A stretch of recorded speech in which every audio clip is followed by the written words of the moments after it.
మరి ఉన్నతంగా బ్రతకడానికి నిర్ధారణ చేసుకో, నీ గమ్యాన్ని సుముఖం చేసుకో, నీ ఆలోచన వైఖరిని మార్చుకో, నీ మనస్తత్వం మార్చుకో. ఉన్నతంగా దేవుని కోసం బ్రతకడానికి ఆలోచించు. బాప్తీసం పొందకపోతే తొందరగా బాప్తీసం పొంది సంఘంలోకి చేరు. ఉన్నతంగా దేవుని కార్యక్రమాలు చేయండి బిడ్డ, కార్యక్రమాలు చేయండి. ఇంకా మీరు కిందకు చదువుకుంటూ వస్తే ప్రియులరా, 19వ వచనం, అతడు విశ్వాసమునందు బలహీనుడు కాక రమారమి 100 ఏళ్ల వయసు గలవాడై ఉండి అప్పటికి తన శరీరము మృతతుల్యమైనట్టును శారగర్భమును మృతతుల్యమైనట్టును ఆలోచించెను. అబ్రహాం గారి శరీరం మృతతుల్యమైపోయింది, శారా గారి గర్భం మృతతుల్యమైపోయింది. ఇక్కడ మీరు పాయింట్ నిలబడాలి.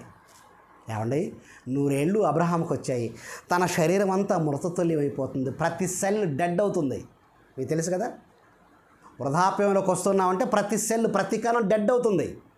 అలాగే శారా యొక్క అండాలు ఉంటాయి చూసారా, తన గర్భంలో అండాలు ఉంటాయి చూసారా, ఆ అండాలు కూడా డెడ్ అయిపోతాయి. డెడ్ అయిపోయిన అండాలు శారమ్మకు, డెడ్ అయిపోయిన సెల్స్, కణాలు, హ్యూమన్ సెల్, ఆ కణాలకు జీవం పోసిన వారు ఎవరు?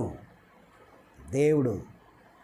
అంటే శరీరంలో ఉన్న కణాలకు, మృతతుల్యమైపోయిన ఈ సెల్స్కు, హ్యూమన్ సెల్స్కు లైఫ్, జీవాన్నిచ్చిన దేవుడు.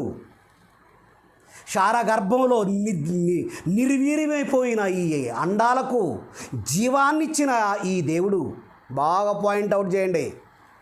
మృతతుల్యమైన కణాలకు జీవం పోసిన ఆ దేవుడు, గర్భఫలం ఇచ్చిన ఆ దేవుడు, ఈ శరీరం రాలిపోయిన తరువాత, మట్టిలో కలిసిపోయిన తరువాత ఈ మట్టి రేణువులు ఈ శరీర కణాలను సమకూర్చి అక్షయ శరీరంగా మార్చగలడు నీ తండ్రి, జీవాధిపతి.